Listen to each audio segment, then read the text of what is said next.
sesión vamos a ver cómo trabajar con datos agrupados. En la práctica, la mayor parte de los conjuntos de datos contienen muchas observaciones, es decir, tenemos tamaños de muestras muy grandes.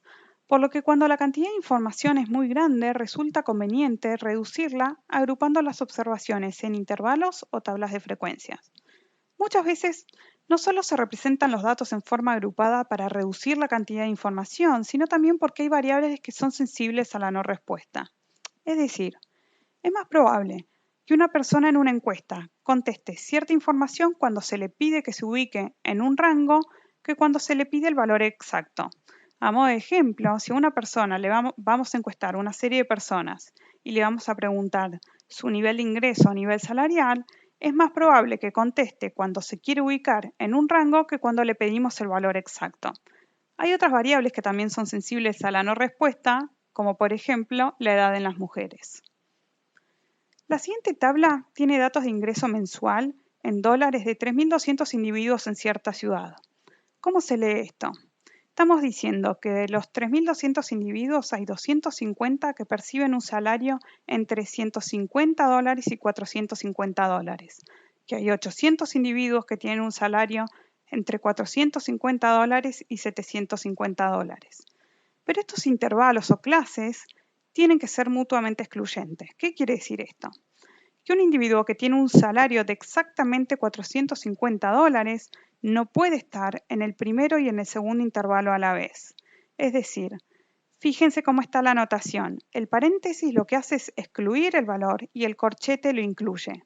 ¿Qué quiere decir? Que un individuo que tiene un salario de exactamente $450 está registrado en el primer intervalo, pero no en el segundo intervalo. Si sumamos todas las frecuencias o todas las observaciones para cada uno de los intervalos, vamos a llegar a 3.200, es decir, el n, el tamaño de la muestra. Entonces vamos a llamar frecuencia al número de observaciones de cada intervalo o clase y vamos a llamar frecuencia acumulada al número total de observaciones que hay en ese intervalo y en los anteriores. ¿Qué quiere decir?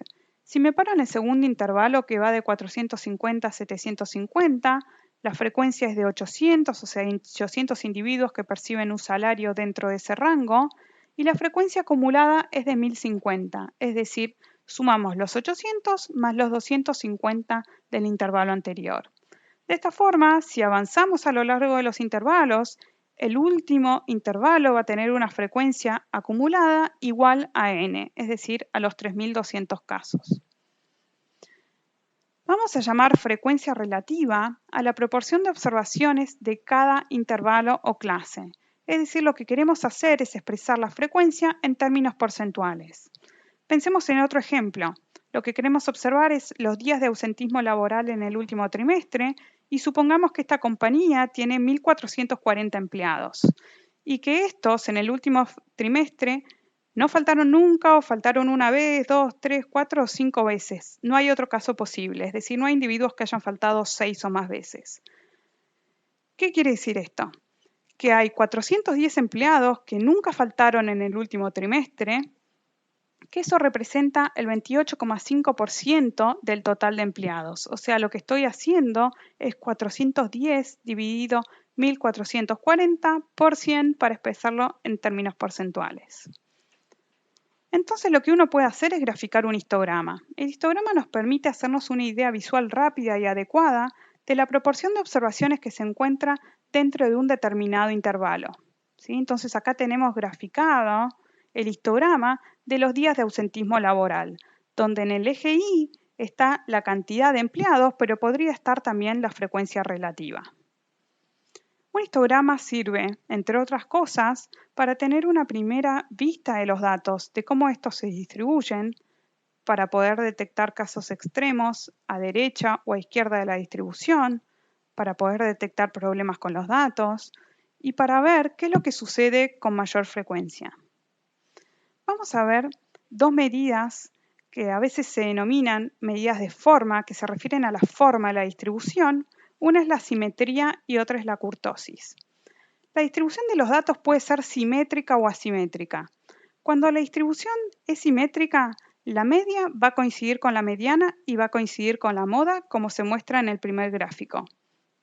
Es decir, tenemos igual proporción de observaciones a izquierda y a derecha de la media, que coincide con la mediana y con la moda por ser el valor más frecuente. En cambio, podríamos tener casos de distribuciones asimétricas a derecha y a izquierda. Cuando la distribución es asimétrica a derecha, quiere decir que es asimétrica positiva, que el coeficiente de asimetría es positivo, es decir, existen unos pocos valores extremos a la derecha de la distribución que hace que se sesgue la media de forma tal que la media es mayor que la mediana, que resulta ser mayor que la moda. La mayor concentración de los datos está a la izquierda de esta distribución, pero hay unos pocos valores extremos a su derecha. En caso contrario, vamos a hablar de asimetría izquierda, ¿sí? O un coeficiente de asimetría negativo. En esos casos, la media va a ser menor que la mediana, que va a ser menor que la moda. La otra medida de forma que vamos a ver es la que se conoce como la kurtosis. La kurtosis mide el grado de concentración que presentan los valores en la región central de la distribución. Y lo que vamos a hacer es usar como referencia la distribución normal. Se dice que la distribución normal es mesocúrtica, que sería el primero de los gráficos. Si tenemos una distribución de datos que tiene una mayor kurtosis que la normal, o exceso de kurtosis respecto a la normal, la vamos a llamar leptocúrtica. Hay un mayor grado de concentración de los valores en la región central. En cambio, si hay una menor kurtosis respecto de una distribución normal, lo que vamos a hacer es decir que esta variable es platicúrtica, es decir, hay un menor grado de concentración de los valores en torno de la media o la región central. ¿Sí? Entonces vamos a considerar como punto de referencia la famosa campana de Gauss o distribución normal.